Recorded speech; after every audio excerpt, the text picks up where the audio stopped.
2013 and moving into 2014 was a significant time for Alton Towers, a lot of investment going on, and their new ride was very ambitious. It was the roller coaster with the most number of loops, which ended up being the Smiler. It was delayed because early in 2013 there was adverse weather, a lot of snow in the area. It did open later in 2013 and it ended up having 14 loops. Here's the program for that year. And Smiler still is a great ride. That is credit number 218. See this here we have more information. 2014 also saw major investment for Alton Towers, this time for the families and children, with CBeebies Land opening. And here is the program for 2014. They converted a number of their old rides from the McDonald's farm area, but also introduced a number of new rides. Here's the park map for 2014.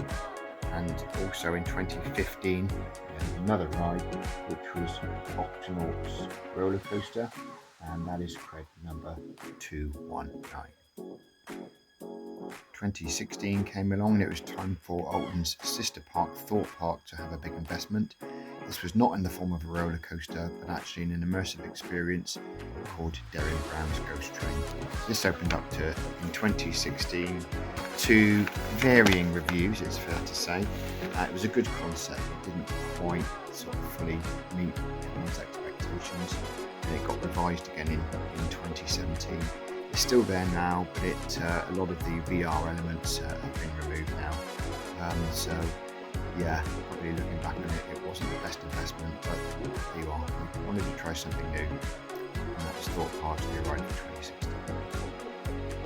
Then it was time to visit a new park in 2016, and this was a visit to Gullivers, which is more of a family park. Here is the program for that year. And yeah, a few creds there. The best one being cred number 220, the Antelope, which is quite a unique ride as it's a wooden roller coaster, and a great fun family ride. Cred number 221 was the Crazy Train. And also a chance to go back to Germany in 2016 to revisit some of the parks from before and see what new rides they had. So a revisit to Heide Park, where they just had a How to Train Your Dragons area. And here is the park map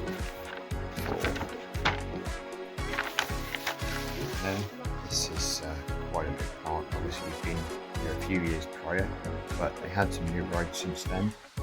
These being cred 223, Flug der Dämonen, if I've said that right, which is a B&M wing coaster. Krake, cred 223, which is a B&M dive coaster, similar to Oblivion, but it did have an inversion on it, but I still think Oblivion is probably the better ride of the two. And then also to Hansa Park, because since our last visit they built a very tall and unique ride called the Krake and Karnan. Okay, and here is the program, if I can open it. So starting off in a tower over 200 foot, this ride built by Gerslauer, and it's got a vertical lift hill with a drop, which is very unique. And again, lots of great theming. Check out our other video for that for some more information. But that's cred 224, Schwur de Karnan, the Curse of Karnan. And finally, the last cred at this park, another new ride, family ride. Again, hopefully I pronounce this right, but Schlenz von Midgard, cred 225, which is Gerslauer family ride. So they obviously have a bit of a tie-in and got two rides together. Certainly very close timing. So yeah, that leads us up to the end of 2016. A few more good years.